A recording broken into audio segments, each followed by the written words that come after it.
नमस्कार किसान साथियों। तो आज के वीडियो में हम चर्चा करने वाले हैं कि इस समय धान की रुपाई लगभग सभी खेतों में हो चुकी है। तो धान की रुपाई होने के बाद जो किसान की एक प्रमुख समस्या निकल कर आ रही है कि उसमें खरपतवार उग जा रहे हैं। तो खरपतवार पर नियंत्रण कैसे किया जाए। तो ऐसा नहीं कि खरपतवार ये पहली साल ही आपके खेत में आए, हर साल आते हैं, आप हर साल दवा लेकर डालते हैं। बस कमी इतनी है कि आप इसको लिखते नहीं हैं, इसलिए आपको हर बार पूछना पड़ता है, दुकानदार से पूछना पड़ता है या आपको वीडियो के माध्यम से जानकारी लेनी होती है।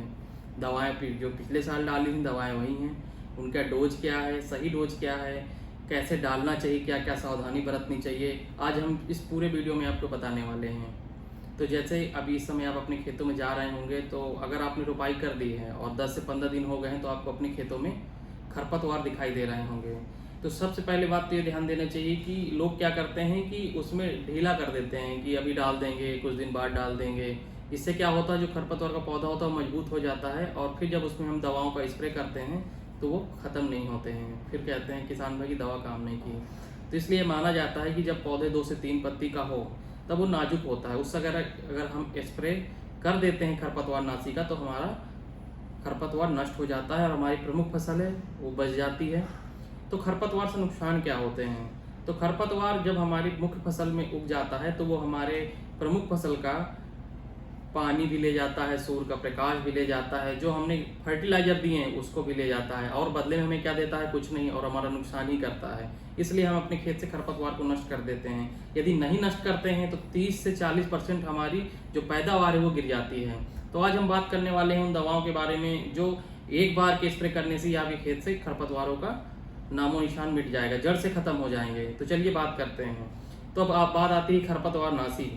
तो मैंने एक वीडियो और भी डाला था, मैं फीड पर गया था, तो इसमें तो किसान भाइयों को थोड़ा कन्फ्यूजन रहती है। तो देखिए खरपतवार नाशी 2 तरीके से होते हैं, एक होते हैं सिलेक्टिव, एक होते हैं नॉन सिलेक्टिव। तो 2 तरीके के खरपतवार नाशी होते हैं।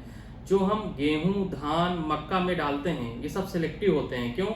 आपकी मुख्य फसल वो खत्म नहीं होती, सिर्फ खरपतवार खत्म हो जाते हैं। नॉन सिलेक्टिव वो खरपतवार होते हैं जो उसके स्प्रे करने में जो जो उसके संपर्क में आएंगे वो सबको खत्म कर देगा। वो आपकी मुख्य फसल को भी खत्म कर देगा और आपकी जो खरपतवार उनको भी खत्म कर देगा। तो चलिए आज के जो टॉपिक है हमारे इस पे है कि हम धान की फसलों में खरपतवारों को कैसे नष्ट करें।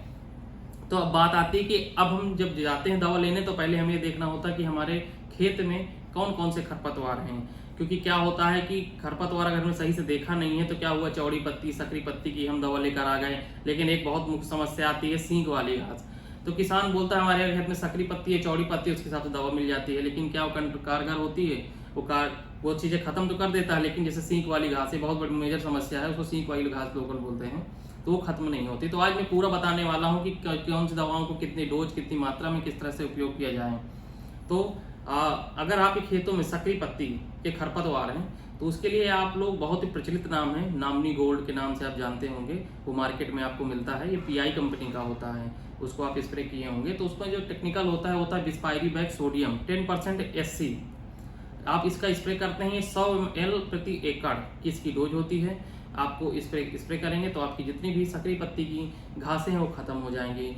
अगर यदि आपके खेत में चौड़ी पत्ती की घासें हैं तो उसके लिए आप 2,4-D का उपयोग कर सकते हैं। जो उसकी मात्रा होती है वो 250 ml प्रति एकड़ की होती है, लेकिन 2,4-D से अच्छा अगर टेक्निकल आता है मार्केट में, आप उसका उपयोग करें, वो ज़्यादा फायदेमंद है।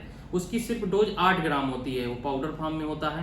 तो पीमिक्स नाम से आता है, पीमिक्स 8 ग्राम का पाउच होता है, 1 एकड़ के लिए होता है। आप उसको घोलेंगे, उसमें जो टेक्निकल होता है वो मेटसल्फुरान प्लस क्लोरीम्यूरान एथाइल होता है, उसको आप डालेंगे तो आपके जो चौड़ी पत्ती के खरपतवार हैं वो आपके खेत से खत्म हो जाएंगे। ये मार्केट में आपको अगर अतुल कंपनी का है तो रिमिक्स के नाम से मिलेगा, पीआई कंपनी का है तो पीमिक्स नाम से मिलेगा।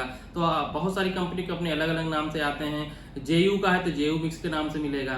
तो आपके मार्केट में जो उपलब्ध है अच्छी कंपनी का, आप उसको लेके स्प्रे कर सकते हैं। अब बात आती है सीक वाली घास के लिए, जो अलग है, इन दोनों दवाओं से खत्म नहीं होती है। तो उसके लिए आप फिनोक्सोपॉर्प पी एथाइल करके आता है, उसको नाका सुपर के नाम से जानते हैं। ये कृषि रसायन कंपनी का प्रोडक्ट है, और भी कंपनियों के आते हैं, लेकिन मैं आपको एक इसलिए ट्रेड नेम के साथ साथ आपको जनरल नेम बता रहा हूँ ताकि आपको आसानी रहे अगर आप जा रहे हैं मार्केट में। तो नाका सुपर के नाम से आता है। इसकी जो डोज है वो बताते तो हैं 250 ml, लेकिन अभी जो प्रैक्टिकली हमने खेतों में देखा है कि उसकी डोज हमें 400 से 500 ml देनी पड़ रही है, तब जाके वो खरपतवार नष्ट हो रहे हैं। तो आप अगर इसका स्प्रे करेंगे तो आपके खेत से जड़ से मिट जाएंगे। अब क्या होता है, अगर हमने सारी दवाएं ले ली हैं, उनको स्प्रे कर दिए, तब भी हमारे खेत से खरपतवार नष्ट नहीं हो रहे हैं, तो ऐसी क्या गलतियां हम कर रहे हैं, क्या सावधानियां हमें बरतनी चाहिए।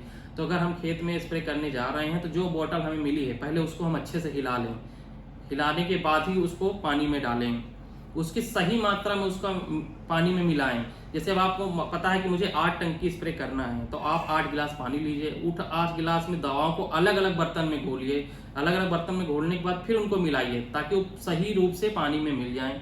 तीसरा, आप कोई रुका हुआ पानी या ठहरा हुआ पानी या तालाब का पानी मत यूज करिए, आप स्वच्छ पानी को बिल्कुल आपको उपयोग करना है। अगर वो पानी प्रदूषित होगा तो आपकी दवा बिल्कुल भी काम नहीं करेगी, इसलिए आपको नलकूप का, ट्यूबवेल का पानी ही आपका इस्तेमाल करना है, चाहे आप उसके लिए घर से व्यवस्था करें या खेत में ही अगर आपकी व्यवस्था है तो वहां से लेकर जाएं। चौथी बात, आप जब ये दवा को स्प्रे कर रहे हैं तो हम जब फसल में अपने स्प्रे करने जा रहे हैं तो हमें अपना भी ख्याल रखना है। उसके लिए आप मुंह पे मास्क लगा लें, हाथों में ग्लव्स पहन लें, कपड़े पूरे शरीर को ढके रहें, हवा के विपरीत आप स्प्रे करने न जाएं। तो ये सब सावधानियों को अगर आप बरतेंगे तो आपको इससे नुकसान नहीं होंगे। नहीं, बहुत सारे किसान देखे गए हैं जो दवाओं करते वक्त बेहोशी हालत में पहुंच जाते हैं या हॉस्पिटल पहुंच जाते हैं। तो इन गलतियों से आप भी बचें और अपने आप को भी स्वस्थ रखें। तो आज के वीडियो में ये था कि हम धान के खरपतवारों को कैसे नष्ट कर सकते हैं। तो इन्हें पोस्ट इमरजेंस हर्बिसाइड बोलते हैं, क्योंकि रोपाई के बाद जो हम दवाओं को स्प्रे करते हैं उन्हें पोस्ट इमरजेंस हर्बिसाइड बोलते हैं। और ये सिलेक्टिव हर्बिसाइड होते हैं, ये उन्हीं घास को मारते हैं जिस घास के लिए होते हैं और आपकी मुख्य फसल बच जाती है। अगर ये आप सब कुछ अपना लेते हैं तो लगभग आपकी 30 से 40% फसल ज्यादा पैदा होगी, जिससे आपको अधिक मुनाफा हो सकता है।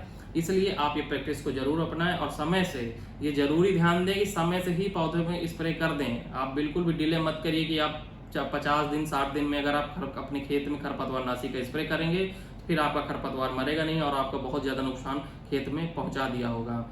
सबसे और ज्यादा ध्यान देने वाली बात है कि अगर आप स्प्रे करने जा रहे हैं तो आप ये देख लें कि मौसम साफ है या नहीं। अगर आपको लग रहा है कि इसमें बारिश हो सकती है तो आप दवा का बिल्कुल भी स्प्रे मत करें।